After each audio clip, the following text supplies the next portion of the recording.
Ayo Bren, makan banyak-banyak ya, biar cepat gede.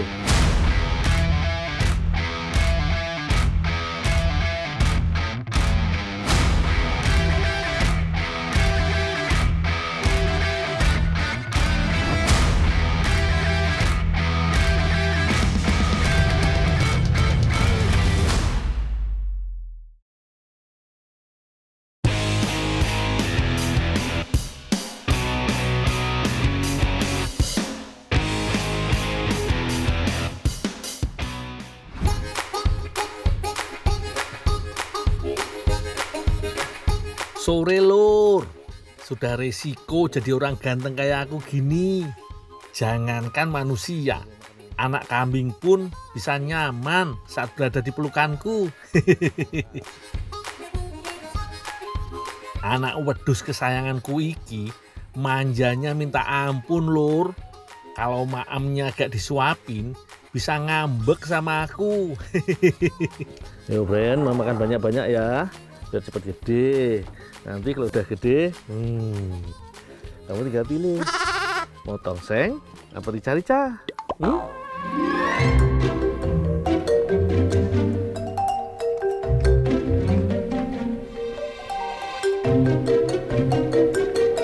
Duh, kamu nggak ke sana? Kemana teh? Hah? Tadi ditanyain sama ibu-ibu. Panen apa ya? Ada buncis loh, tadi ditanyain ibu-ibu di sana. Oh iya, lupa aku. Pasti kamu lupa. Iya, kasihkan ini, ngasih makan Mbak. Ya udah, biar aku aja nanti yang ngasih makan mbaknya. Udah, titip ya teh ya. Iya, Biar aku bantu panen buncis dulu. iya, sok, mangga.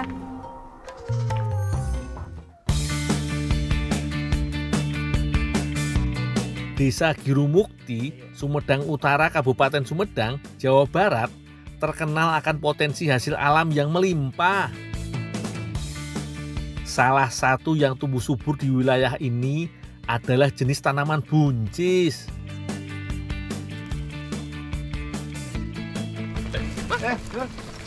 Ada apa motornya? Mogok, Dul. Mau kemana, Dul? Hanya servis umum buat panen. Oh ya, Dul. Semoga juragan gak marah ya, aku terlambat datang.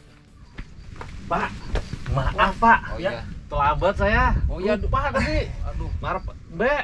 Iya, itu Dul udah ditunggu tuh sama ibu-ibu yang panen. Oh, di sini Pak. Iya, bisa langsung aja ke Ya, sana. langsung panen Pak ya. Iya.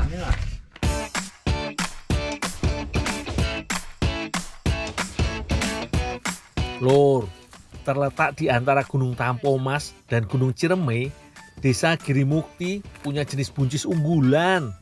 Orang-orang biasa mengenalnya dengan nama buncis Kenya. Mak, maaf Mak, telat. Oh, telat ke kemana? Udah mau selesai Mak. Hah? Udah mau selesai. Apanya? Panennya. Oh, panennya udah baru tiga kali. Oh, masih banyak kan? Nah, berarti nggak telat-telat banget aku. Saking suburnya tanah di sini, para petani biasa memanen buncis sekitar 2-3 kali dalam seminggu. Rata-rata yang dipetik bisa puluhan sampai ratusan kilogram sekali panennya. Wah, banyak ya lur. Dipercaya berasal dari wilayah Meksiko dan Guatemala. Buncis Kenya justru menjadi komoditas ekspor unggulan di negeri kita. Ini, Mas. Ya, Nih. udah masukin aja. Hah? Udah. Sini aja. Ya. Oh, Nah. gitu, ya. Bu, sekalian ngumpulin nggak? Subuh kumpulin. Ini mah cuma sedikit. Hah? Jadi nanti kan saya bawa sana kan jadi banyak.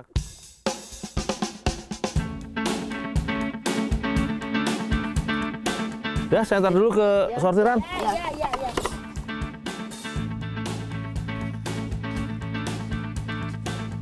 Selama ini, buncis Kenya memang dikenal dengan julukan si baby buncis. Berbeda dengan buncis lokal yang umum di pasaran, buncis Kenya punya kriteria tersendiri. Makanya, setelah beres dipanen, buncis harus disortir terlebih dahulu sebelum lanjut pendistribusian.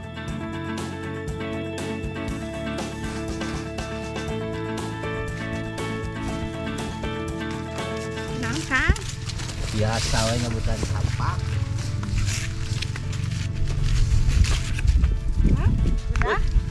Udah banyak. Oh, Ya cabenya banyak. iya. Tahu gak lur, buncis-buncis Kenya alias si buncis baby bisa terbang jauh sampai ke negeri singa, Singapura. Hebat toh? Yo, kalau tugasku cuma antar sampai tempat ke sortir wae. Nih, ibu masih lanjut panen. Udah dapat seember. Nah ini Nul, kalau yang gini ini nggak akan laku ini yang bengkok-bengkok seperti ini Nul nih. Tapi sayang juga Pak kalau gagal dipetik. Iya iya. Udah kalau gagal laku nanti buat saya. Gimana Kang nih? Buat Pak Guru ya boleh ya? Boleh. Ya boleh. Ya, boleh. Tahu gitu saya petik yang bengkok-bengkok semua tadi. Di pasaran, kriteria buncis Kenya emang agak beda. Selain ukurannya jauh lebih kecil ketimbang buncis biasa, dari bentuknya pun juga harus ragam. Bentuk buncis harus lurus, gak boleh ada yang bengkok. Pak, yang bengkok buat saya Pak ya? Iya boleh boleh. Tak masak? Iya boleh. Ya? Lumayan, walaupun dapat buncis reject, tapi masih layak makan. Aku jadi keingatan anak wedusku iki lur. Makasih ya Pak ya. Sama dulu ya.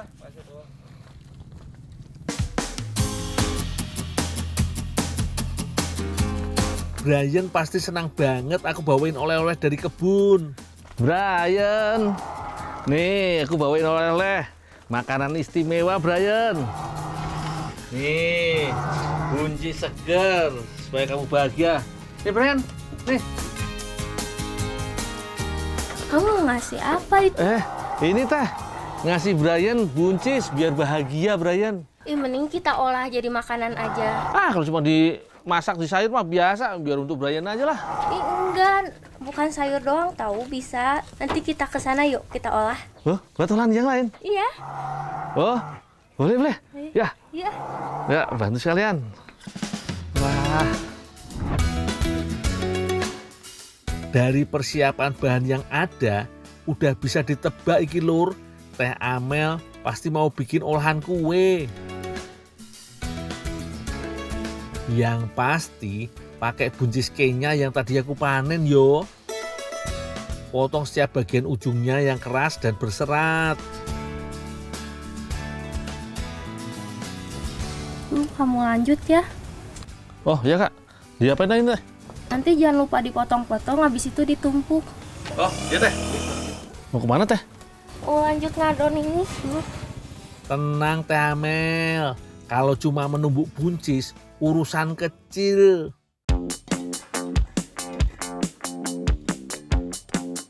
Buncis Kenya yang renyah ini mau diolah jadi isian kue Karpatka. Kue iki lur menjadi salah satu kue khas dari Eropa, tepatnya negara Polandia. Apik toh? Biasanya lur, kue Karpatka memiliki isian lembut berupa krim atau flak kental mirip seperti isi kue sus. Tapi kali ini aku tambahin dengan isi buncis Kenya ya lur. Aku tumbuk wae biar hasilnya lebih halus. Sip lur, kalau sudah langsung ku campur wae dengan komposisi adonan yang lain nih. Racik adonan buncis dengan tepung maizena dan margarin. Kalau sudah rata, tambah telur sebagai pengikat adonan nih. Untuk meredam aroma buncis, beri tambahan perisa vanili ya lur.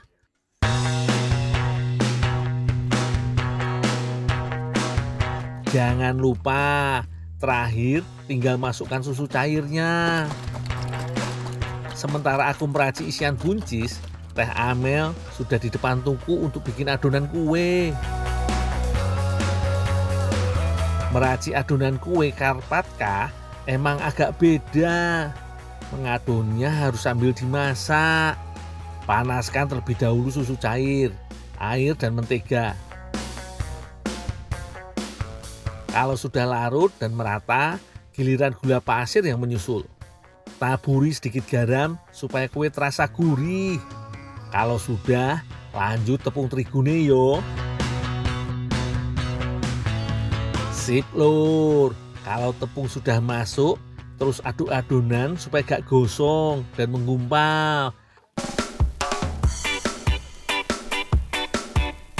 Lanjut lur, pindahkan adonan ke dalam baskom supaya suhu panasnya agak menurun. Saat masih hangat, campur adonan dengan telur ayam yo. Aduk-aduk sampai merata. Sabar ya lur, membuat kue Karpatka emang butuh ketelitian. Teknik membuat adonan kue ini juga mirip dengan teknik membuat kue sus.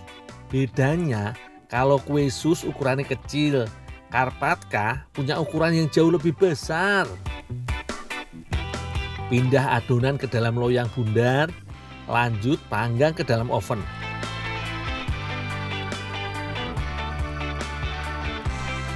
Teh, nih buncisnya udah tak tumbuk, udah tak campurin ke adonan sekalian.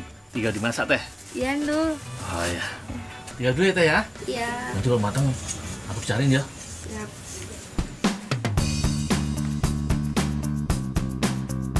Lanjut yo teh, kalau adonan kue sudah matang dipanggang, tinggal bikin isian fla buncis kenyanya. Carane yo tinggal dimasak wae sampai mengental. Komposisi yang terdiri dari tepung maizena dan bubuk jeli atau agar-agar akan membuat adonan buncis jadi cepat memadat. Sip lah, tinggal ditumpuk dan susun semuanya jadi satu hidangan.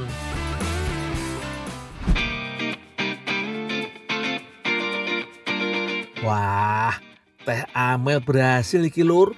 Membuat kue Karpatka buncis Kenya terlihat cantik dan menggugah untuk dicoba. Ade ulah lompatan di singgah bis.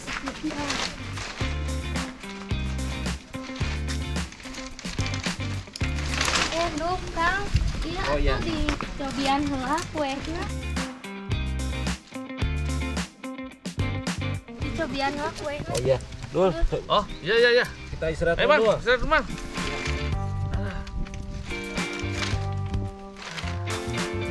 Oh iya lur, nama Karpatka diambil dari nama pegunungan yang ada di Polandia, yaitu Pegunungan Karpatian. Alasannya karena kue ini mempunyai bentuk seperti pemandangan pegunungan dengan taburan gula halus di atasnya. Cita rasanya yo pasti lebih komplit. Manisnya dapet, gurihnya dapet, lembut dan bergizi. Isian buncis kenyanya juga dapet. Sekali gigit, sejuta manfaat. Selamat mencoba yo.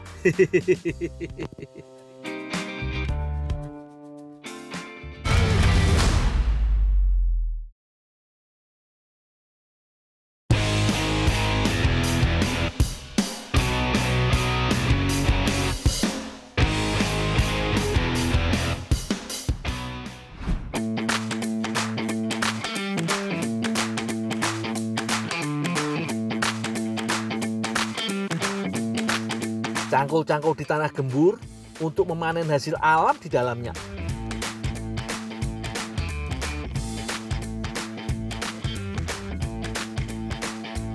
Ayo, ada yang bisa nebak enggak? Aku dan para petani sedang panen apa? Di daerah Kabupaten Sumedang, Jawa Barat, selama ini terkenal sebagai wilayah penghasil ubi madu atau ubi celembu. Sumedang ternyata juga punya potensi ubi yang lainnya. Iyo lur, di Kecamatan Raja Kalong, ubi ungu jadi salah satu hasil alam unggulannya. Biasa nih lur, tanaman ubi ungu yang sudah siap panen sudah berusia antara 3 sampai 4 bulan. Setelah daun dan batangnya dibabat, tinggal gali wae ubi ungu yang mengumpat di dalam tanah. Udah dulu ini, tolong bawa dulu, anterin. Oh, udah penuh. Udah. Ya.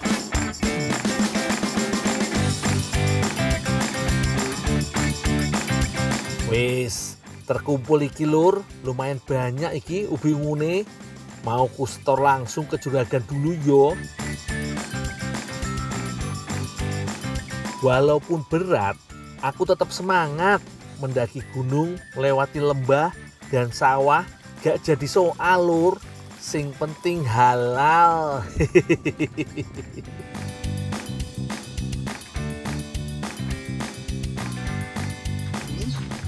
Dul, udah panen nih. Iya teh, mau kemana? Boleh lah. Itu udah ini mau dari pasar. Oh ya. Boleh lah minta 1 atau 2. Oh iya teh, nanti aku antar aja, aku store dulu. Ayo, makasih dong. Ayo teh. Teh Eva mau minta ubi ungu aja pakai grogi segala. Wajar kok kalau ketemu cowok ganteng kayak aku, yo pasti grogi toh. Punten, Bang. Ya. Sebentar ya, Bang. Ya, boleh. Main gede-gede, Bang. Iya. Ini nih buat. Udah, Bang, enggak Oh, usah, iya, Bang. iya. Anu aja, Bang. Ubinya aja. Minta ubinya Oh aja, iya, Bang. boleh. Biasane lur, ubi-ubi ungu dari sini akan langsung didistribusikan ke wilayah Jawa Barat dan Jawa Tengah.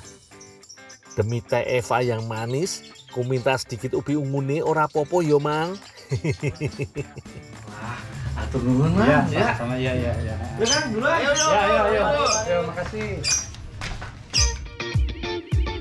Lumayan nih lur, aku dapat upah 1 boboko ubi ungu buat Teh Eva. Setelah tadi aku tanya-tanya, Teh Eva mau masak makanan khas dari Korea Selatan lur. Namanya jajangmyeon. Wah, kayak nama uakku di Garut lur. Kata Teh Eva tadi, ubi ungu nih bakal jadi bahan utama buat jajangmyeonnya lur. Wah, penasaran aku. Tanpa disuruh, Teh Eva sudah sibuk meracik bumbu. Ada kunyit, bawang merah, bawang putih, dan juga garam. Semua diulek sampai halus betul lur. Kalau soal urusan ulek-mengulek, aku percaya aja deh sama Teh Eva. Sudah terbukti lur, ulekan bumbu racik Teh Eva rasane jos gandos. Sambil Teh Eva meracik bumbu, aku masih bergelut dengan ubi unguku. Umumnya lur, jenis ubi jalar seperti ini punya beberapa variasi warna. Selain ungu, ada juga yang merah, putih, dan juga kuning. Ubi jalar ungu baik untuk kesehatan jantung serta mencegah kanker. Karena warnanya yang cantik, ubi ungu sering banget menjadi bahan pewarna alami untuk kue dan masakan. Teh, Pak. Ya. Udah dikupas semua nih, Teh. Duh, sekalian dikukus ya. Semuanya? Iya. Oh ya. Cangkangnya itu jangan dibuang ya. Tolong diiris kecil-kecil. Ini kulitnya ubi. Iya, kulitnya ubi. Oh iya. Kalau sama Teh Eva, yo aku manut lur. Sesuai kata Teh Eva, ubi ungu yang sudah kukupas langsung kukus wae. Kupotong kecil-kecil biar ubi ini cepet mateng yo. Sambil menunggu, aku urus dulu kulit ubinya dulu. Dipotong sebelah-sebelah, Teh. Ya, sekitar 5 cm aja lagi. Oh iya, Teh. Usut punya usut lur, Teh Eva mau ngebuat kulit ubi ungune jadi isian saus untuk mie-nya nanti lur. Selain kulit ubi ungu, bawang daun, bombay, dan tomat ikut dipotong juga yo. Oh iya lur, jajangmyeon ubi ungu buatanku dan Teh Eva campuran bahannya emang sederhana. Selain ubi ungu dan kulite, ada juga terigu, maizena, kacang polong, rawit, dan juga tulang ayam.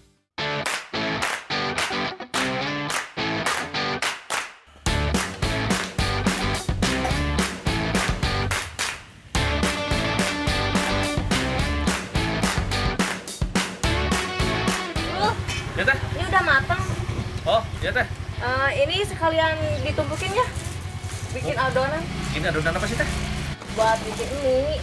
Oh, mie ubi ungu. Iya. Oh iya teh, nanti aku buatin. Disimpan di sini ya, Dul. Ya teh. Sudah kuduga dari awal, Lur. Rupa-rupanya ubi ungu yang aku kukus ini mau dibuat jadi campuran mie ubi ungu.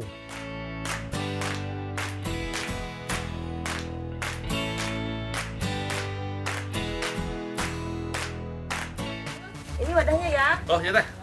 Teh, segini cukup nggak teh? Oh ya. Kebetulan irisan kulit ubi ungu nih udah siap untuk ikut ditumis bareng sausan. Aku mau lanjut bikin mie dari ubi ungu kukus. Ubi ungu, Lur, punya cita rasa manis alami yang cukup lezat. Di dalam ubi ungu terdapat kandungan serat, protein, kalium, fosfor, vitamin A, B, C, beta karotin, dan antioksidan. Sehatlah pastinya. Tambahkan tepung terigu dan maizena sampai didapat tekstur adonan yang sempurna yo, Lur. Oh iyo, sementara aku bikin adonan, Teh Eva membuat saus pasta jajang mayonnaise. Kalau biasa nih, jajangmyeon Korea pakai saus pasta kedelai hitam. Jajangmyeon ubi ungu buatanku dan Teh Eva pastinya beda, Lur.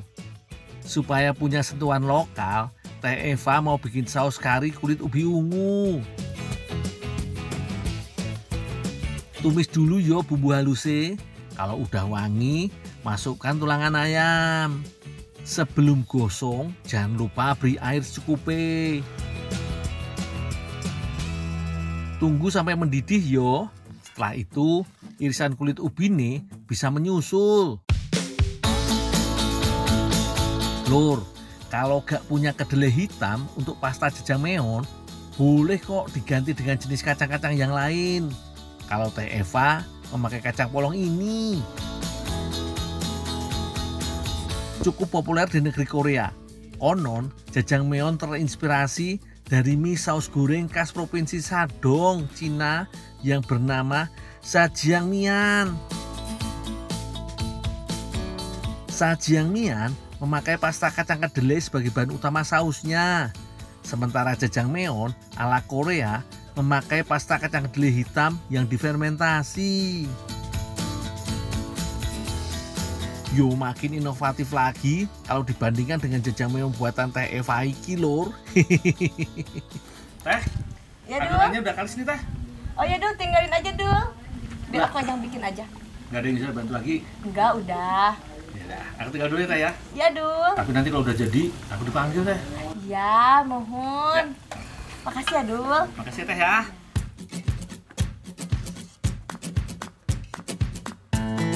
Sip lah Teh, mantep iki. Aku tinggal tunggu makannya wae. Adonan mie ubi ungu yang tadi ku buat tinggal dilanjut sama Teh Eva. Pipihkan adonan hingga setipis mungkin, lalu potong dengan ukuran yang agak tebal yo, biar kenyang dan puas saat menyantapnya. Terakhir, tinggal rebus wae mie sampai mateng. Tandanya mie akan mengambang dengan sendirinya, Lur. Wis mateng iku. Ini dia, Lur, jajangmyeon ubi ungu buatanku dan Teh Eva. Lebih cantik yo dari jajangmyeon asline. Kalau biasanya warnanya hitam, yo kali ini warna ungu unyu-unyu.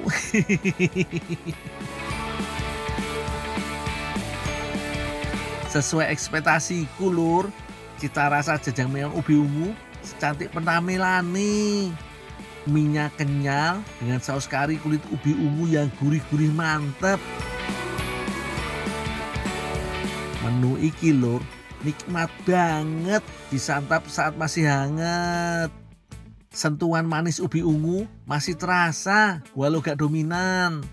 Sementara irisan kulit ubi ungu di sausnya melebur sempurna dengan komposisi isian saus kari yang lainnya. Cocok lah buat mengganjal perut yang kelaparan sehabis panen di kebun seharian.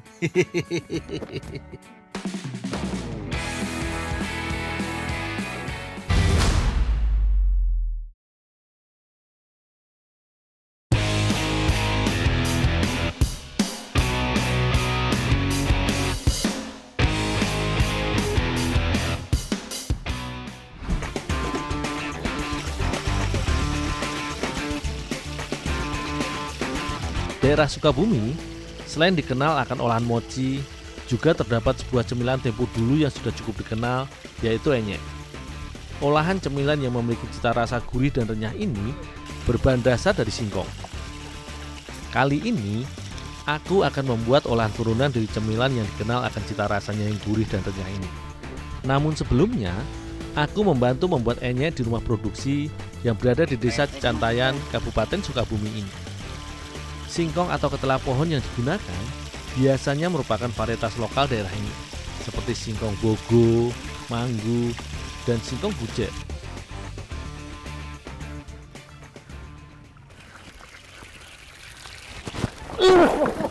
Maaf Pak, maaf. Aduh, maaf Bang. Maaf.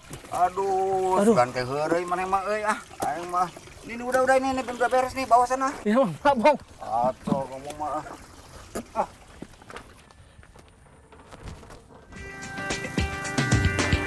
Dalam proses pembuatan cemilan ini bisa dibilang cukup panjang karena singkong harus memiliki beberapa tahapan.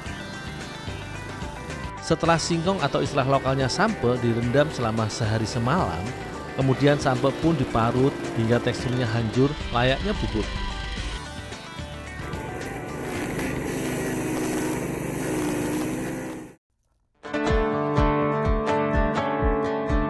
Enyek merupakan olahan khas Sukabumi yang dikenal akan cita rasanya yang gurih dan renyah. Sebagai perisannya, biasanya adonan singkong diberi bumbu yang berupa campuran bawang merah, bawang putih, cabai, dan tentunya garam yang dihaluskan bersama. Di rumah produksi yang sudah beroperasi sekitar 7 tahun ini, selain membuat enyek bercita rasa original, sebenarnya juga terdapat beberapa varian rasa lainnya, seperti balado, jeruk, wijen, dan bawang. Namun kali ini, rumah produksi dengan merek dagang TN ini tengah menambah stok varian rasa original serta rasa pedas atau balado. Adonan enyek dibuat dengan cara yang cukup sederhana. Sampe yang sudah hancur langsung diadon atau dicampur bersama bumbu yang sudah siap hingga menyatu dan merata.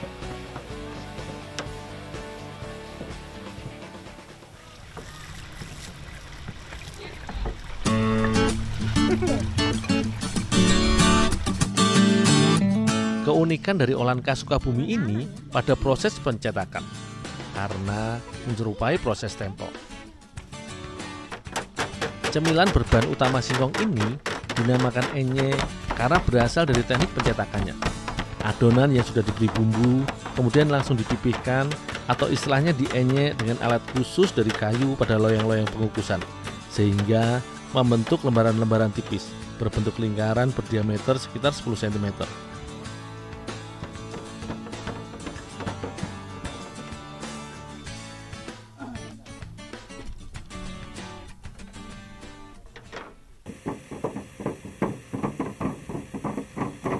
Dalam ini kukusin ya. Oh ya.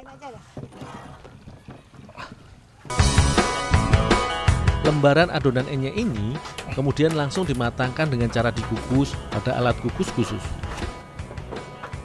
Dengan durasi waktu yang cukup singkat, yaitu berkisar 5-10 menit.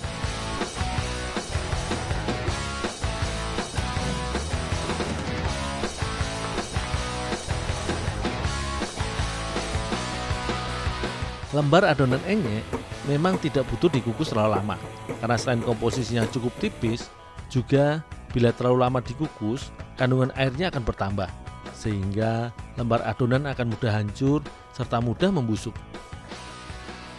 Karena itu, Setelah matang dikukus, adonan pun segera dijemur dan diangin-anginkan agar kering layaknya proses pengeringan adonan kerupuk. Bila matahari tengah terik, biasanya proses pengeringan ini sekitar 4 hingga 5 jam atau setengah hari. Olahan berjenis cemilan dengan sensasi rasa renyah dan gurih di mulut ini memang cukup digemari bagi sebagian besar masyarakat. Bahkan dalam dunia kuliner Indonesia, dikenal banyak ragam olahan makanan ringan berjenis kerupuk atau keripik yang memang selalu digemari, seperti enyek ini.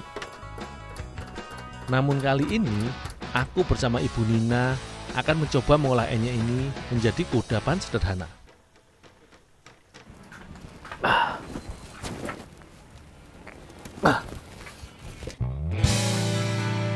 Adonan enyek dikenal memang memiliki bentuk dan karakter yang cukup tipis, hampir serupa layaknya kulit lumpia. Karenanya, Ibu Nina pun mencoba berkreasi dengan memanfaatkan adonan enyek produksinya menjadi cemilan turunan dengan diberi isian sebagai variasi. Proses pembuatan olahan kreasi dari enyek ini hampir mirip layaknya pembuatan dimsum atau batagor. Satu persatu adonan pun diberi isian seperti oncom, sayur, dan yang menarik menggunakan telur puyuh. Kemudian dilipat dan direkatkan agar isian tidak keluar.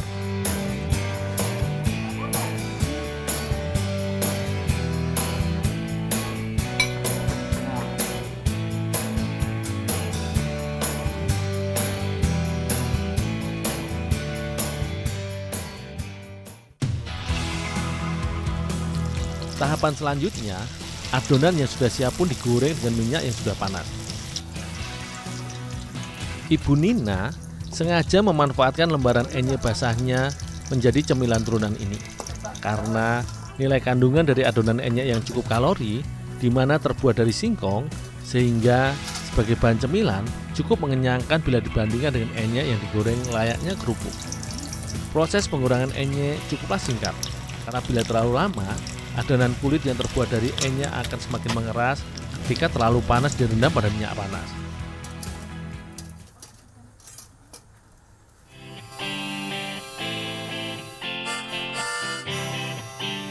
Meski banyak rumah produksi enyek yang berdiri dan berkembang di wilayah Cicantaian ini, namun rumah produksi milik Ibu Nina ini merupakan satu di antara rumah produksi lain yang masih bertahan hingga sekarang. Keunikan dari rumah produksi ini selalu menjaga kualitas mulai dari bahan dasar singkong, adonan, hingga produk yang siap disantap, di mana semua bahan diproses secara langsung dan berkelanjutan.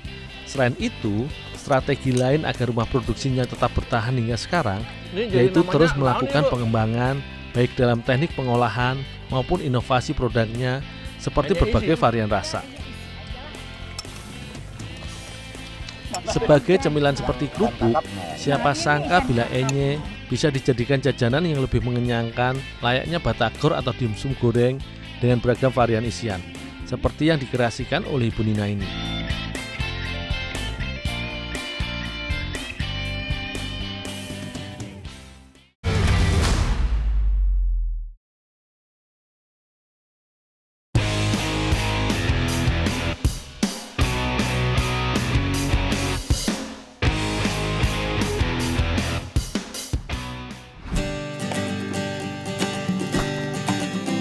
Bisnis industri kuliner atau pengolahan makanan di wilayah Tasikmalaya memang cukuplah berkembang pesat dan beragam.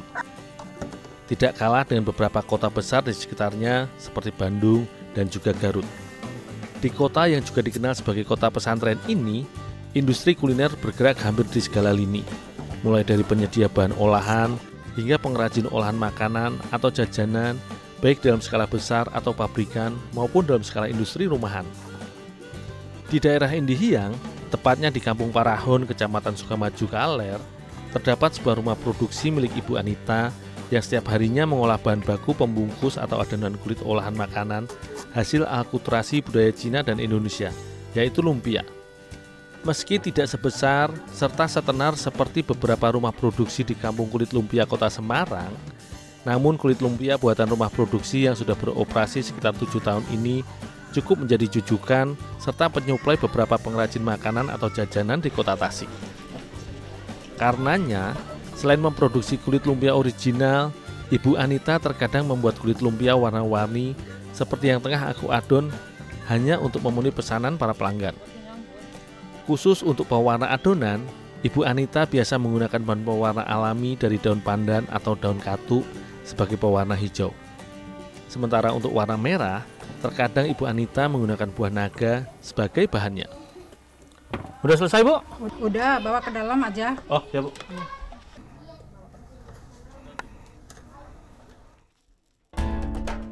Dalam proses pembuatan kulit lumpia, meski terlihat sederhana, namun butuh ketangkasan serta ketelatenan. Agar didapat lembaran-lembaran kulit lumpia yang tipis dan tingkat kematangan sempurna, Kang Indra serta Kang Agus dengan cekatan memainkan tangannya mengolah adonan tepung terigu yang sudah kalis dan padat ini untuk dicetak sekaligus dimatangkan pada wajan pemanggangan. Hampir setiap hari, rumah produksi yang memulai proses produksi mulai dari pukul 5 pagi dan berakhir pada pukul 3 sore ini mengolah sekitar 1,5 kuintal tepung terigu untuk dijadikan bahan adonan kulit lumpia ini. Bagi masyarakat Tasik, lembaran tipis dari tepung terigu ini merupakan bahan baku dari salah satu olahan tradisional yang masih cukup digemari, yaitu cibai.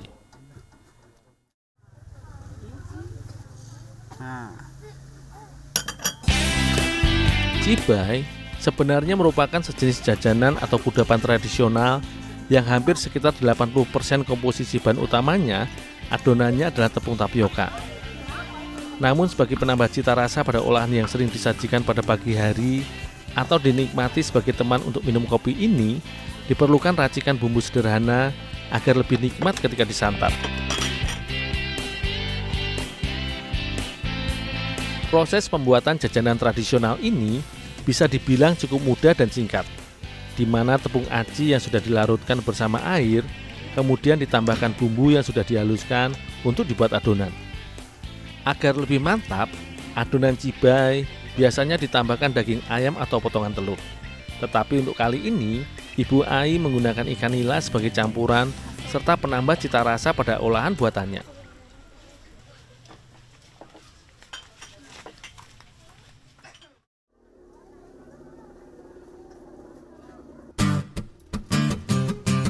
Tahapan pembuatan cibai sebenarnya tidak jauh berbeda dengan proses pembuatan cireng yang juga menjadi jajanan khas dari wilayah Jawa Barat, di mana adonan aci dimatangkan atau dibuat bubur terlebih dahulu sebelum menuju proses berikutnya.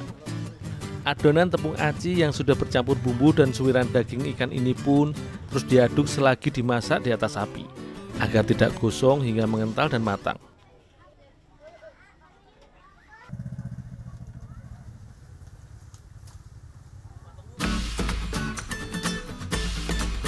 Jajanan ini dinamakan cibai, di mana merupakan kependekan dari istilah aci ngebrabai, atau yang berarti adonan cireng yang masih basah. Karenanya, adonan bubur aci yang direbus hingga matang dan teksturnya mengental ini pun dibungkus layaknya dengan adonan kulit lumpia yang aku buat tadi, layaknya proses pembuatan olahan lumpia.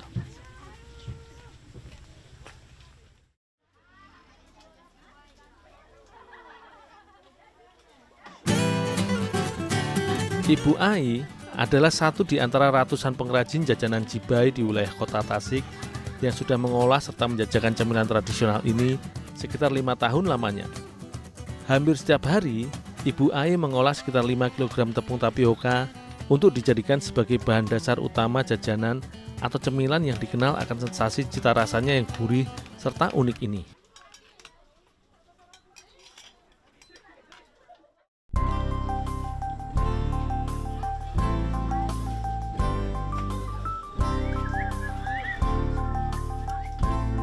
Cemilan tradisional khas Tasik ini bisa dibilang memiliki sensasi cita rasa yang cukup unik, di mana adonan cireng yang kenyal dan basah berpadu dengan balutan kulit lumpia nan renyah dan gurih.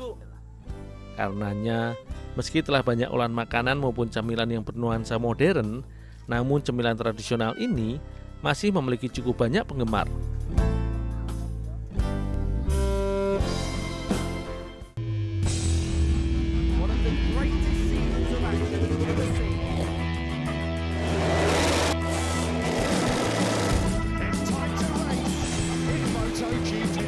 waktunya untuk geber di bulan Juni. Sabtu dan Minggu gak cuma waktunya San Mori, tapi juga saatnya nonton balap seru MotoGP di Trans 7. Balap seru di Sabtu dan Minggu. Ini baru Trans 7.